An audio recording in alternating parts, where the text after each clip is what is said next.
નમસ્કાર, અમે નગર પ્રાથમિક કન્યા શાળા નંબર 1 ના વિદ્યાર્થીઓ ધોરણ 7 માં વિષય સામાજિક વિજ્ઞાન પાઠ 14 સંસાધનોમાં જંગલોનું મહત્વ વિશે તમને માહિતી આપીશ. જંગલોનું મહત્વ. જંગલો આપણને અનેક રીતે ઉપયોગી છે. જંગલોમાંથી મળતું શાક અને સાલનું લાકડું આપણને ઇમારતી લાકડા તરીકે વપરાય છે. તેમાંથી ઘરનું ફર્નિચર બનાવવામાં આવે છે.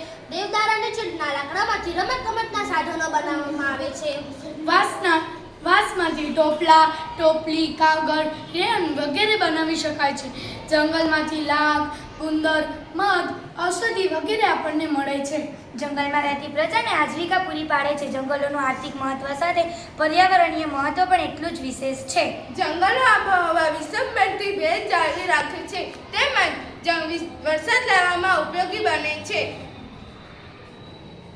ભૂમિગત જળને ટકાવી રાખવામાં પણ મદદરૂપ થાય છે તથા જમીનનું ધોવાણ થતું પણ અટકાવે છે.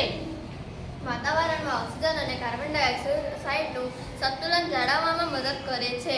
હવે આપણે જંગલ સંરક્ષણના ઉપાયો જાણીશું. પર્યાવરણ શિક્ષણ અને પર્યાવરણ જાગૃતિ લાવવાથી જંગલ સંરક્ષણ કરી શકાશે. વિવિધ સ્પર્ધાઓ પ્રવૃત્તિઓ દ્વારા જંગલનું મહત્વ સમજાવવું. જંગલ ખાતાના કાર્યક્ષેત્રને ગુણવત્તા સભર બનાવવું. પડતર જમીનમાં વૃક્ષારોપણ કરાવવું. શાળામાં એકો ક્લબની રચના કરી વિવિધ પ્રવૃત્તિઓ કરાવવી. વૃક્ષારોપણ અને વન મહોત્સવ જેવા અસ્તુ.